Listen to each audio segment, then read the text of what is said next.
Bonjour, merci de nous rejoindre pour ce nouveau numéro de la Ligne Bleue. Aujourd'hui, j'ai le plaisir de recevoir le commissaire général Vincent Compredon, directeur du Musée national de la Marine, qui va réouvrir ses portes le 17 novembre prochain, après 6 années de rénovation.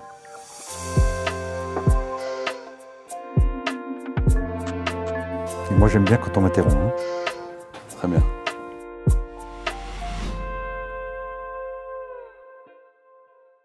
Monsieur le commissaire général, bonjour. Bonjour. Merci d'avoir accepté notre invitation. Alors aujourd'hui, c'est le directeur du Musée national de la Marine que je reçois, mais vous avez un parcours en tant que marin dans la Marine nationale très riche. Est-ce que vous pouvez me dire 2-3 mots sur ce parcours très riche? Alors évidemment, arrivé à mon âge, on a un parcours, 40 ans de marine. Je célèbre avec ma promotion les 40 ans de marine le week-end prochain. Donc on arrive vraiment à une échéance. Ça fait toujours drôle de regarder derrière soi. Alors derrière soi, il y a beaucoup d'expériences, il y a beaucoup de navigation, il y a beaucoup d'aventures diverses. J'ai commencé la marine parce que je voulais faire absolument dans la marine, c'est aller à Tahiti. Je rêvais de Tahiti et je crois même que je suis rentré dans la marine uniquement pour la Tahiti. Et j'ai commencé par 2 ans de rêve sur un bateau, un navire-escorteur pour les plus anciens qui écoutent, qui s'appelle l'ancienne vaisseau Henri, dans lequel on faisait quand même 300 jours de mer par an. C'est pas seulement pour s'amuser à danser le tambouré au Tahiti. On travaillait évidemment beaucoup. On allait à cette époque-là voir toutes les îles qui recevaient parfois qu'un seul bateau par an. Et donc c'était extraordinaire d'arriver à... La France officielle venait visiter ces îles qui nous recevaient de façon extraordinaire. Et puis j'ai enchaîné ensuite près de 3 tours du monde avec la Jeanne d'Arc. Voilà aussi, la Jeanne d'Arc, c'est un autre de mes rêves. J'ai un père qui était marin, un oncle qui était marin. Et donc, le mythe de la Jeanne d'Arc, le mythe de Tahiti, le mythe de Bougainville aussi. Peut-être c'est celui qui m'a amené au musée, on en parlera tout à l'heure. De voir tous ces pays du monde. J'ai fait une centaine d'escales différentes. Et donc, Et arrivé après cette période, première partie de carrière de navigation, j'en avais assez, j'avais à peu près 40 ans. J'avais un peu tout vu, j'étais un peu décalé par rapport à mes camarades, et donc j'ai dit il faut que je rentre. Voilà, et donc je suis rentré et j'ai commencé une carrière complètement inattendue dans la communication, où j'ai commencé dans l'organisme de communication du ministère de la Défense à l'époque, et j'étais le premier chef du bureau du porte-parole du ministre. Donc c'est là que j'ai appris mon métier, avec un homme extraordinaire qui s'appelait Jean-François Bureau, qui était lui-même le porte-parole du ministère. Et là, on a commencé à écrire des éléments de langage, à préparer des éléments pour le ministre, à réécrire ses discours, et puis à commencer la communication institutionnelle. Mais c'était absolument passionnant. Et ça m'a amené au Kosovo. Un jour, on m'a dit, est-ce que tu es prêt à partir au Kosovo, être porte-parole de l'OTAN? Et je remplaçais là un officier qui avait des problèmes de santé, qui n'a pas pu partir. Et on m'a dit, c'est lundi prochain. Moi, j'étais célibataire, prêt un peu à toutes les expériences. Et je suis parti près d'1 an à Pristina, au Kosovo, comme porte-parole de l'OTAN pendant la guerre. Alors, c'était dans les années 2000. C'était plus la guerre la plus violente qu'on a connue avant. Oui. Mais c'était encore, on voit bien au Kosovo, en plus, c'est pas terminé. Bien sûr. Et là, c'était extraordinaire. Je m'occupais de la communication de 38 pays différents. Alors, on m'a déguisé en terrien de l'armée de terre. Mais j'ai adoré cette partie-là, guerrière, internationale, et toujours dans la communication. Et ça a été ensuite ma voie pendant cette deuxième partie, si on peut dire. Je suis parti au retour, j'étais un petit peu décalé quand même, après 1 an dans comment ça s'appelait Film City, un camp de l'OTAN. On rentre, on n'est quand même pas très très clair. Et je suis parti comme rédacteur, comme plume du chef d'état-major de la marine, qui s'appelle l'amiral Batté, qui m'a dit au bout de 2 ans, si vous êtes sage, je vous donnerai les commandants du CIRPA. Le CIRPA Marine, c'est l'organisme de communication de la marine. Et alors j'ai été sage, paraît-il, et me voilà. Ensuite, DIRCOM de la marine, porte-parole du chef d'état-major de la marine, chargé de la communication interne aussi. Et c'était presque une partie encore plus passionnante. L'amiral, je me souviens, m'avait dit, inventez-moi un système de communication interne où on puisse dialoguer, où toute la marine, du haut et de la marine du bas, alors c'est pas comme ça qu'on dit dans la marine, mais c'est pour expliquer à nos auditeurs qui voulaient une boucle d'échange, de dialogue. J'avais beaucoup réfléchi, c'était passionnant, et je m'en sers encore aujourd'hui au musée, tellement c'était passionnant. Voilà, et puis après cette période de communication, bah, c'est presque la com qui vous amène là, c'est cabinet ministériel. J'ai été conseiller de la ministre de l'Outre-mer, chargé de la mer, chargé alors, de l'ordre public, ce qui est très étonnant pour un militaire et pas un gendarme. Ouais. Mais j'ai été chargé de l'ordre public Outre-mer, c'était pas évident mais passionnant. Et puis tout ça m'a amené presque par hasard au musée. Alors aujourd'hui, vous êtes le directeur du Musée national de la marine, donc effectivement, on peut se demander pourquoi. Surtout que mon petit doigt m'a dit qu'à l'origine, vous vouliez être pilote sur le porte-avions. Oui, alors ça, c'est toute mon histoire. Là, vous allez chercher loin dans ma vie familiale. Mon père était pilote de chasse sur porte-avions. Mon oncle, le frère de ma mère, était pilote de chasse sur porte-avions. Ils étaient copains, d'ailleurs. Et c'est comme ça que mon père a rencontré ma mère, d'ailleurs. Voilà, mon oncle est mort à Dien Bien Phu. Évidemment, j'ai vécu dans le mythe de l'aéronaval, de la guerre, de la marine, et je voulais faire quoi? Comme papa. Voilà. Et puis j'ai eu un problème de santé, un accident quand j'étais petit, qui m'a empêché de rentrer par l'école navale. Et donc je suis devenu commissaire. J'ai regardé comment je pouvais rentrer dans la marine comme officier, et il y avait cette voie du commissariat que je ne connaissais pas. Mais je suis bien content aujourd'hui d'avoir choisi cette voie qui m'a amené à faire des choses incroyables que je n'aurais pas fait si j'avais été pilote de chasse dans l'aéronaval. Ce n'est pas les mêmes émotions, probablement, ce n'est pas les mêmes plaisirs, mais j'ai une vie incroyable et extraordinaire. Et très remplie. Alors je voudrais savoir, dans quelques semaines, ça va être la réouverture du musée après 6 années de rénovation. Je voudrais savoir, vous en tant que directeur, comment vous vous sentez, là, aujourd'hui?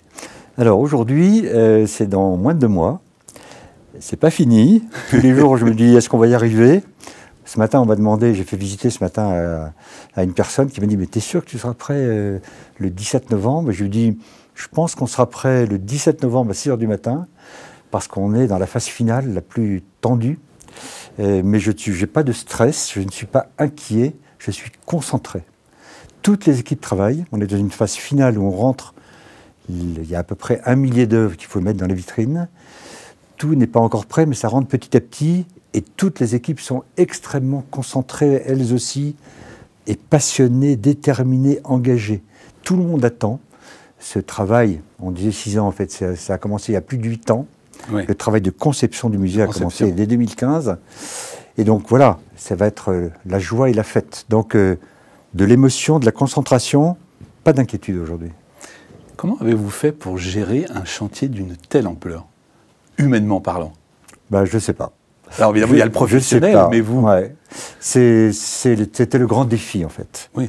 Il y a le défi technique, le défi technologique, le défi artistique, d'un métier que je ne connaissais pas. Moi, je sortais d'un poste à Brest, où je m'occupais de la logistique interarmée en Bretagne. Voilà, le chef d'état-major de l'époque m'a dit, Vincent, on a besoin de toi. Je lui ai dit, écoute, bon, peut-être, mais je suis bien à Brest. Il m'a dit, non, on a besoin de toi. Vraiment. Bon, donc, on finit par dire oui. Et le plus fort, le plus difficile d'ailleurs, ça a été de former l'équipage. Et là, je ne suis pas marin pour rien. Et je n'avais pas près de plus de 35 ans d'expérience de management pour rien. Je vous ai dit que j'avais parlé de la communication interne. J'ai eu beaucoup d'expériences très diverses sur les bateaux. Et tout ça m'a énormément aidé, ainsi que les relations sociales, les relations syndicales, pour gérer du personnel civil, des agents qui viennent de tous horizons. Je suis le seul militaire, le seul marin du musée. Donc il s'agissait de faire complètement différemment qu'à bord, sauf la notion d'équipage. Notion d'équipage, il fallait la transmettre, il fallait emmener une équipe dans une aventure dont on ne connaissait pas très bien à la fin. On n'avait pas tous les moyens dès le départ pour avancer dans ce projet incroyable. Et petit à petit, persuader tout le monde de l'intérêt général et non pas de l'intérêt individuel, et que chacun était aussi important que l'autre. La secrétaire, l'assistante est aussi importante que le conservateur, et aussi importante que le directeur. C'est ma plus grande joie, je crois que je suis arrivé à faire l'équipage. Après, il faut tenir compte aussi des comportements des uns et des autres, qui venaient d'horizons divers. Ça n'a pas été le plus simple, c'est tout l'art des managers. Mais on y arrive. Ouais. On y arrive, et je dois dire que l'expérience de ma vie de marin m'a vraiment beaucoup aidé. Alors, depuis 2007, c'est l'année de la fermeture, jusqu'à aujourd'hui, alors ça ressemble presque à une question rhétorique, hein, mais y a-t-il eu des imprévus? Moi, il n'y a eu que ça. C'est pour Il n'y ça. a eu que ça. Déjà, le départ était un énorme imprévu. Le chef d'état-major, l'amiral Rogel, donc m'avait dit Vincent, on a besoin de toi. Bien, mais il ne m'avait pas tout dit. Il ne m'avait pas dit à quel point ce projet était un immense projet de transformation historique. J'ai petit à petit compris, en voyant le ministre le mois d'après simplement, que le projet, c'était de transformer un musée qui date de Louis XV en un musée d'avenir. Bon, donc c'est ça le premier défi. Comment faire sans changer l'âme du musée qui, depuis 250 ans, avait peu ou prou raconté l'histoire de la marine, en un musée sur les enjeux d'avenir.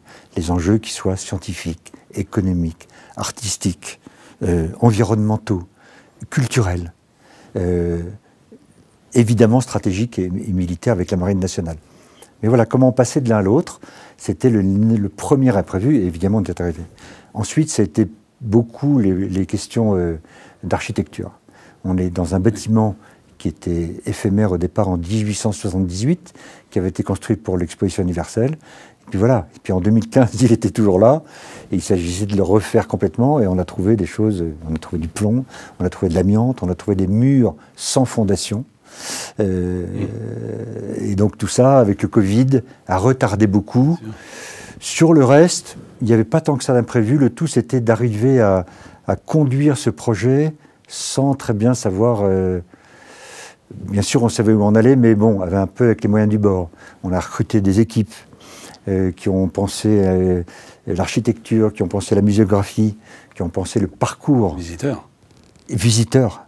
Et donc de mettre à la place du visiteur et de trouver, au fond, un nouveau concept de musée, qui en fait aujourd'hui un musée de nouvelle génération. Alors je crois que ce qui est important pour vous aussi, c'est de préciser... ça s'appelle le musée de la marine, mais contrairement à ce qu'on pourrait voir derrière cet intitulé, il n'y a pas que la marine nationale. Je crois que c'est important pour vous. Il y a aussi tout l'univers, je dirais, maritime. Et donc ma question, c'est quels objectifs vous vous fixez avec ce musée? Alors c'est toute la finesse de ce musée. Là, vous mettez le doigt sur le point sur lequel on a le plus travaillé. Il s'agissait de ne pas changer l'âme du musée. Et donc la Marine nationale était au cœur de ce musée et elle est toujours au cœur. Sauf qu'on présente les choses différemment, on les fait différemment. Il y a évidemment l'enjeu stratégique et militaire qui est propre à la Marine nationale et elle a d'ailleurs l'espace le plus important du musée, le plus grand. Et je dis symboliquement à la dernière visite du chef d'état-major de la Marine, puisqu'ils sont en dessous, oui. Je leur dis que symboliquement la Marine porte le musée, ce qui lui fait un peu sourire, mais c'est le cas. Et quand on parle d'enjeux économiques, scientifiques, environnementaux, eh ben, on peut s'interroger et se dire s'il y a une marine, c'est parce qu'il y a des enjeux. Et donc la marine est intégrée à toutes les phases du musée, que ce soit l'exposition permanente, que ce soit les expositions temporaires, où en fait elle est partout. Quand on va faire des présentations, des conférences, des festivals, des semaines du métier, la marine sera là. Et donc la marine est là, c'est présenté différemment, mais c'est important qu'elle sache, et c'est tout mon travail on fait avec les marins, avec la marine, on leur propose une grande journée pour les marins, rien que pour la marine nationale. Ils auront leur jour réservé, et je vais leur dire ça aujourd'hui. Voilà. Les premiers marins qui sont venus, il y en a un qui m'a dit, et ça m'a fait vraiment plaisir, il m'a dit « Vincent, tu as réussi ton coup. L'âme du musée est toujours là. » C'est pas un petit pari. Non, et c'est un très beau compliment, ouais. Comme la réussite qui était compliquée sur l'équipage. Alors quand on évoque le musée national de la marine, on met tout de suite en avant le Palais de Chaillot, Paris. Mais il y a tout un tas d'antennes régionales, si je puis dire, qui ont accès à leur sujet premier, la mer et la marine. Je vous propose de regarder un petit sujet qui est extrait d'un de vos sujets sur votre chaîne YouTube, et puis on en parle après.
Alors, ces antennes régionales du musée, ont-elles joué un rôle particulier durant le chantier de la rénovation?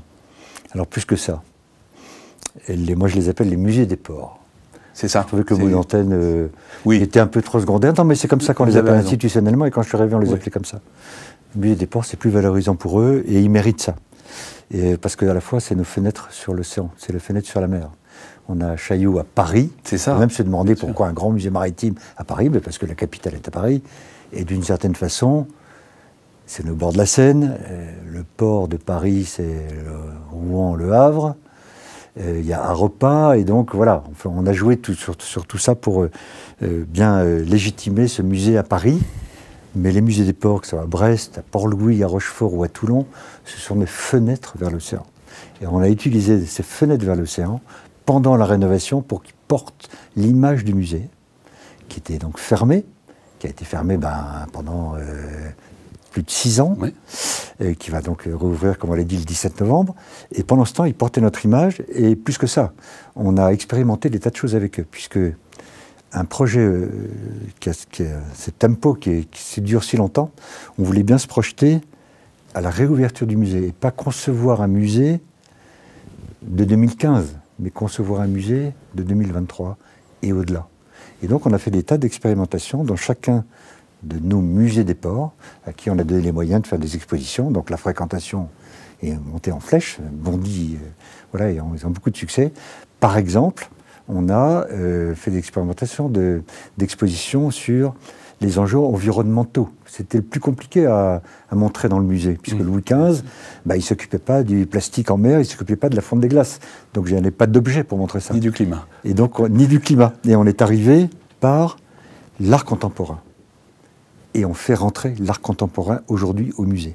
Et donc on a donné les moyens au musée des ports d'exister plus qu'ils existaient avant, de les intégrer complètement à l'organisation de l'établissement qu'on a réorganisé pour que ce soit l'ensemble des 6 musées et le centre de conservation et de ressources, qui est le nom moderne pour les réserves, qu'on a reconstruit juste avant le départ du projet pour pouvoir y mettre toutes les œuvres. Donc nous sommes 7 établissements et on fonctionne tous ensemble avec une politique générale du musée pour avoir le plus d'influence possible pour transmettre le goût de la mer, comme on m'a demandé, et la conscience des enjeux qui la traversent. Et c'est exactement ce que vous me disiez quand on écoutait le sujet. Pour vous, ce qui était important, c'était de remettre tous ces musées des ports au même niveau. Exactement. C'est ça. Et dans notre communication, c'est très clair aujourd'hui. Oui. Chaillot, Brest, Port-Louis, Rochefort, Toulon, ce sont les musées. Il n'y a pas le vaisseau amiral, comme on disait avant, qui a une certaine allure à l'extérieur. Mais ce n'est pas ça que je voulais. Je voulais bien que ce soit nous tous ensemble au même niveau. Alors, la réouverture à Paris, ça représente un enjeu considérable. Comment allez-vous faire en tant que directeur pour redonner sa place au musée dans le paysage culturel parisien? Un autre défi, voilà, encore un défi, mais il n'y a que des défis dans ce projet de toute façon. C'est ça qui est passionnant d'ailleurs. Le musée de la Marine tel qu'il va réouvrir est un musée de nouvelle génération. C'est un musée qui correspond aujourd'hui au code, on va dire, d'un musée du XXIe siècle, c'est-à-dire sa transformation en un musée de société. L'idée, c'est de parler au public, parler à tous les publics. Et pour intéresser tous les publics à la mer, puisque c'est ça l'objectif final, eh bien, on a trouvé d'abord une scénographie, une architecture totalement nouvelle et totalement repensée, donc qui est déjà très innovante, immersive, donc qui va être très surprenante. Il faudra venir voir pour en profiter. Vous avez le sens du teasing. Oui, mais c'est important. C'est important, bien sûr. Ça, c'est ce que j'ai appris pour la communication, oui, le teasing. Et puis, il y a beaucoup d'espaces qui vont être faits pour avoir des conférences, transmettre l'actualité, parler de l'actualité maritime. Il va y avoir un espace d'actualité. Alors ça, c'est totalement innovant. On va parler de l'actualité maritime partout. Voilà. On va créer un collège de la mer pour parler justement de tous ces sujets qui intéressent les publics et notamment les jeunes générations. Donc on passe d'un musée d'histoire à un musée de société. Et un tel musée aussi innovant et tellement en avance sur l'évolution, parce que tous les musées évoluent un petit peu comme ça, mais nous on est en avance. Et on va prendre cette place de grand musée maritime national, le grand musée maritime de la France, qui s'appellera toujours le Musée national de la marine, mais tel que c'est parti, on va avoir notre place immédiatement à Paris, dans le monde culturel maritime. Et on a inventé un petit peu cette formule, le culturel maritime. Eh bien, c'est le musée de la marine, qui est donc pas que Chaillot, puisque c'est aussi, qui est aussi avec ses musées des ports, mais pas que, puisqu'on a recréé le réseau des musées maritimes français. On est aujourd'hui une centaine d'institutions maritimes, il n'y a pas que des musées, toutes les institutions qui sont ouvertes au public, comme Nausicaa par exemple à Boulogne, sur mer, et nous animons ça pour avoir un message fort en France, avec le musée des ports bien sûr, mais avec toute la France, et pas seulement dans le littoral. Et donc on est un peu le grand frère aujourd'hui du culturel maritime en France. Et on travaille aujourd'hui avec le secrétaire d'État à la mer. Il y a un chargé de mission qui s'appelle Henri Masson, qui travaille sur le patrimoine maritime, matériel et immatériel. Et on a même lancé cette initiative à l'international avec l'ONU l'année dernière à Lisbonne pour la conférence des Nations Unies sur les océans. Donc vous voyez, très vite, j'ai souhaité qu'on donne au musée le niveau de son ambition. Et on y est à cette ambition-là, nationale et aujourd'hui internationale. Donc tout est prêt pour répondre à votre question, pour qu'on ait notre place dans le maritime culturel, mais pas seulement à Paris. Très bien. Je voudrais que vous me disiez, on a évoqué ce mot tout à l'heure, je crois qu'il est très important, le parcours visiteur. Qu'est-ce que vous voudriez transmettre à toute personne qui va demain, le 17 novembre, franchir les portes du musée? On a réfléchi comme ça au départ. Vous avez compris que c'était compliqué au départ. Transmettre le goût de la mer et la conscience des enjeux que tu traverses, c'est pas simple. Et on s'est dit, qu'est-ce que l'on souhaite que le visiteur, en sortant, il pense? D'abord, on veut le surprendre. On veut lui donner de l'émotion. On veut lui donner du plaisir de voir des œuvres originales et d'apprendre des choses. On veut le sensibiliser sur la mer. Et en sortant, si le visiteur dit, la mer c'est important et je dois la protéger. 2, la France est un grand pays maritime. Et 3, la France a une marine qui est une puissance navale aujourd'hui, une grande puissance navale, d'où l'importance de la marine. Voilà, puisque je contribue évidemment à l'esprit de défense en France, je contribue aussi au recrutement, voilà, en transmettant par la culture, par le patrimoine. Voilà, on peut arriver justement avec un musée, alors je l'appelle aujourd'hui un haut lieu culturel maritime pour bien montrer qu'on est plus qu'un musée encore, mais voilà, on cherche à séduire, à convaincre le visiteur, et ça c'est le rôle d'un musée en général, et je pense qu'il sera surpris et séduit. Alors, je ne sais pas si ça va vous paraître étrange ce que je vais vous dire, mais je crois déceler chez vous, au-delà de toutes vos responsabilités et de votre parcours, une âme d'artiste. Parce que ça revient souvent. Vous m'avez parlé d'art contemporain, de l'art, de la culture. Est-ce que je me trompe ou alors, est-ce que c'est quelque chose dont vous êtes conscient ou est-ce que vous le découvrez aujourd'hui? On découvre des choses tous les jours. Bah, ça me fait sourire votre question parce que c'est effectivement des choses que je suis en train un petit peu de réaliser. Je vois qu'à 63 ans, je ne suis plus le même qu'à 23 ans, mais je ne suis plus le même dans le fond.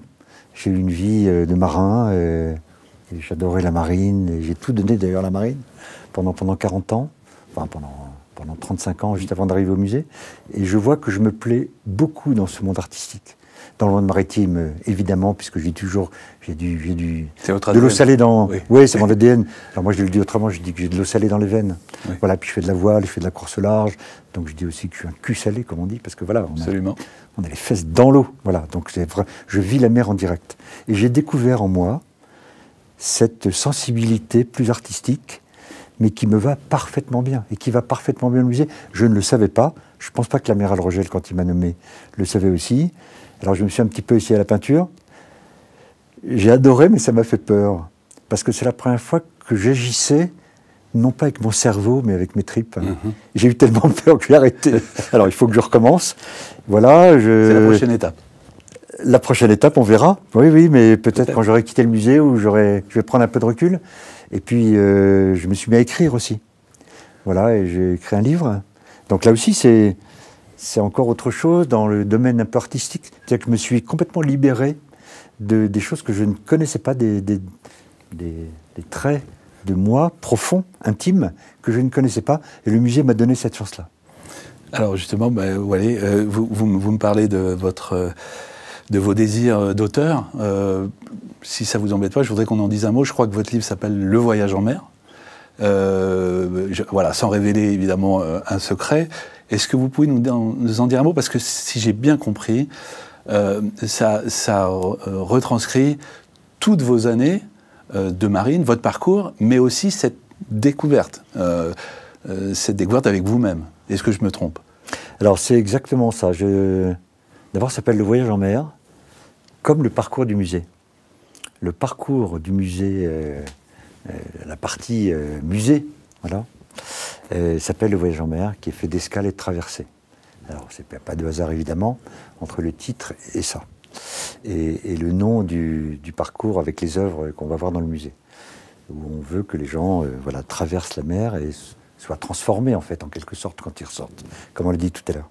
Et là, avec ces 8 ans, c'est plus de 8 ans maintenant au musée où j'ai redécouvert un autre Vincent Compredon, en fait. Toujours amoureux de la mer, toujours amoureux de la marine, mais avec cette sensibilité différente, avec l'importance de l'art, l'importance de l'émotion, l'importance du plaisir, pour transmettre aux gens. Et c'est ça que j'ai aimé dans la communication, c'est transmettre. Et quand on met tout ça en même temps, eh bien, on a envie de témoigner. On a envie de dire, voilà, ma vie, c'est un long voyage en mer. J'ai commencé à faire de la voile très jeune, mon père était marin, j'ai toujours voulu rentrer dans la marine, je voulais faire que ça. Il n'était pas question que je fasse un autre métier. J'ai fait de la course au large et j'ai un bateau jusqu'à pas longtemps. J'ai été obligé de le vendre parce que le musée me prenait trop de temps. Ma vie a été faite beaucoup de hasards et d'imprévus. Ce musée, comme je vous l'ai dit au départ, j'étais pas forcément, j'ai pas sauté de joie en disant je vais aller au musée. Et là, je me redécouvre. À mon âge, j'ai beaucoup de chance. Je voulais témoigner de ça. Alors je le raconte, c'est pas enfin, c'est un peu autobiographique, mais je le raconte avec des histoires maritimes de la France, avec les Bougainville, avec la Pérouse. Je suis un grand admirateur et un expert de la Pérouse, mais aujourd'hui, voilà, je connais bien ce sujet-là. La Pérouse, c'est extraordinaire, c'est la belle histoire de France, c'est le siècle des Lumières. Bon, on va pas partir là-dessus, mais c'est absolument superbe. Mais... Et donc, je raconte un peu mon histoire à travers l'histoire. Voilà. Donc, le but, c'est pas mon histoire, c'est la mer. Et ce voyage, c'est évidemment le mien, c'est assez intimiste, et je termine par un plaidoyer, évidemment, pro domo sur la mer qu'il faut protéger, donc il faut l'aimer, faire attention à elle. C'est l'avenir de l'humanité, c'est l'avenir des jeunes générations. Et c'est ça que je veux transmettre aux jeunes, c'est ça que je veux transmettre par le musée, c'est ça que je veux transmettre par moi-même et par ce livre. Je vous propose de regarder un autre sujet, extrait d'une web-série très ambitieuse que vous avez commandée, qui s'appelle « Au cœur d'une métamorphose ». Et on en parle après.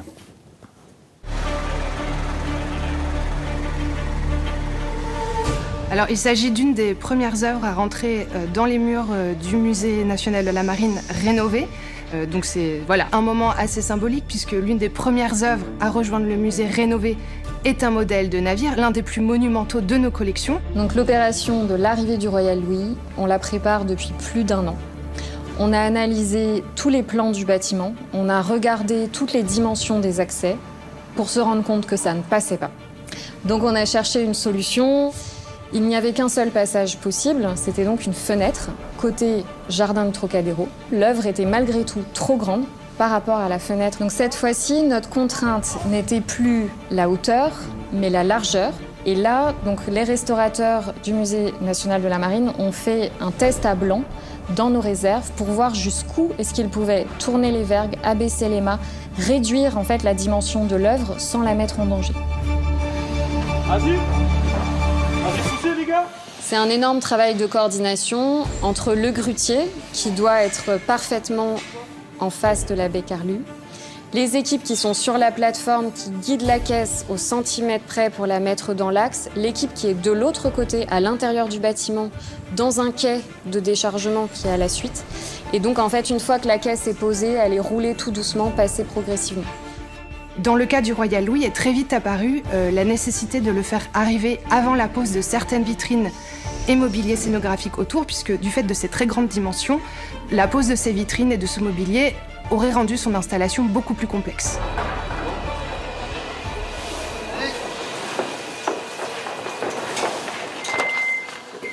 Le Royal Louis est le modèle réduit d'un vaisseau 3 ponts de 124 canons, c'est-à-dire c'est une véritable forteresse flottante avec 3 niveaux de ponts. C'est vraiment le plus grand type de navire à voile des flottes de combat ici de la marine de Louis XV. En vérité, il faut avoir à l'esprit que le vrai Royal Louis, le vrai vaisseau, mesure près de 60 mètres de long, une cinquantaine de mètres de hauteur, une quinzaine de mètres de large, et qu'à bord de ce bâtiment vivaient plus ou moins un peu plus de 1000 hommes.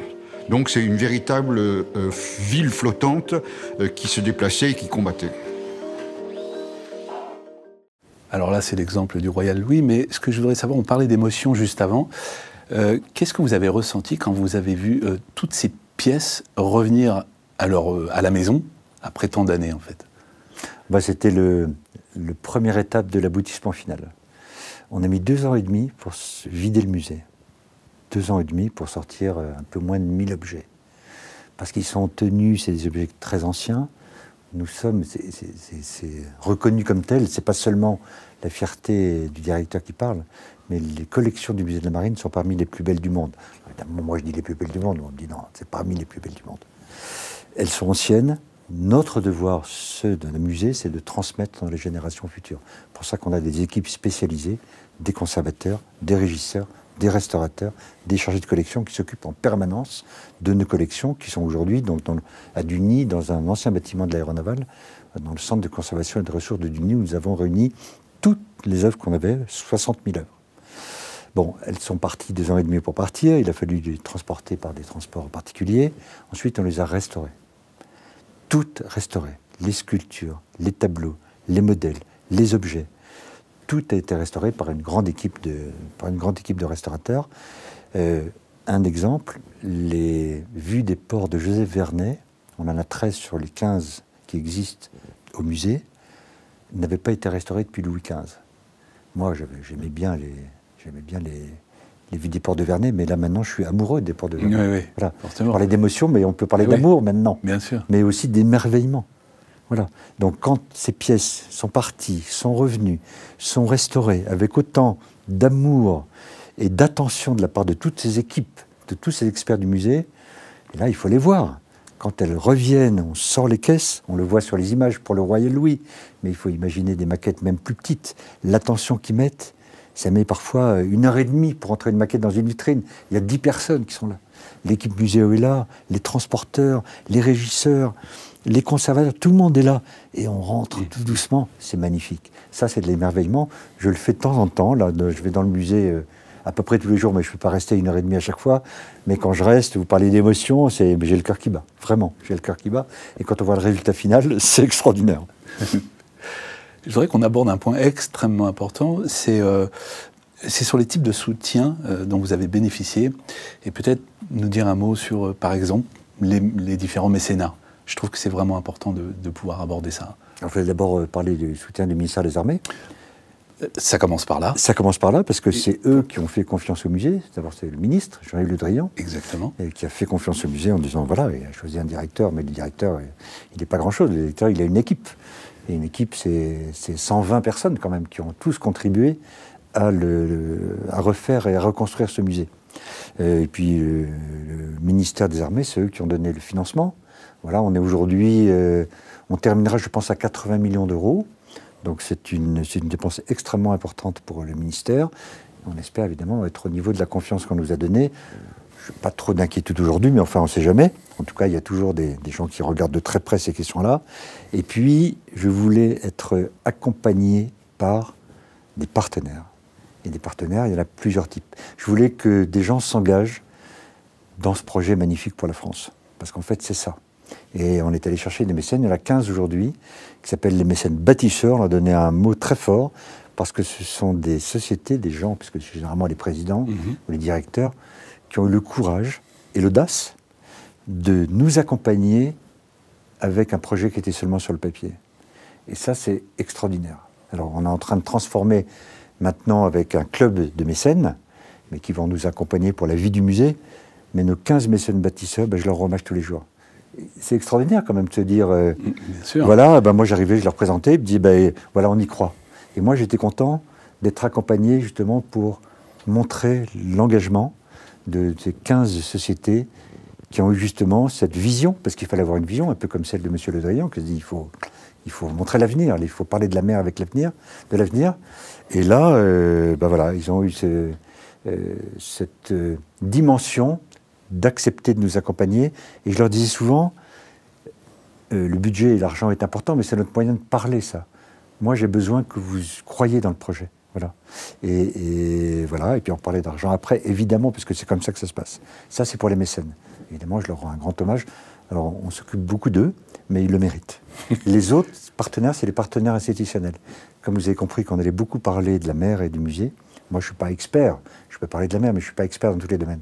Et j'ai réuni les principaux de l'équipage, on va dire ça, du monde maritime, dans tous les enjeux dont j'ai parlé tout à l'heure, le scientifique, l'environnement, le climat, évidemment le militaire, l'artistique. Je les ai réunis dans un club de partenaires, il y en a une quinzaine aussi, et eux vont pouvoir nous apporter l'expertise et l'actualité de tous les sujets, des enjeux d'aujourd'hui et surtout de demain.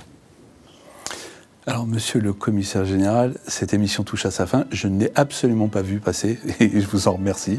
Le sujet est extrêmement intéressant et merci vraiment d'avoir partagé avec nous tout votre parcours et votre ressenti. Je voudrais savoir, qu'est-ce que je peux vous souhaiter, à vous et à toutes les équipes du Musée national de la Marine, à quelques heures finalement ou en tout cas pour les semaines à venir, à quelques heures de la réouverture? Alors, du courage, on n'en a pas besoin. De l'audace, on l'a déjà. De la détermination aussi, de l'amour, de la passion, on a tout ça. Donc ce qu'on peut souhaiter aujourd'hui, c'est que ça soit un grand succès populaire et qu'on arrive à transmettre ce fameux goût de la mer si important pour l'avenir. Merci infiniment. Merci de ce voyage en mer qui m'a également fait plaisir. Merci beaucoup. À bientôt et bon vent. Merci.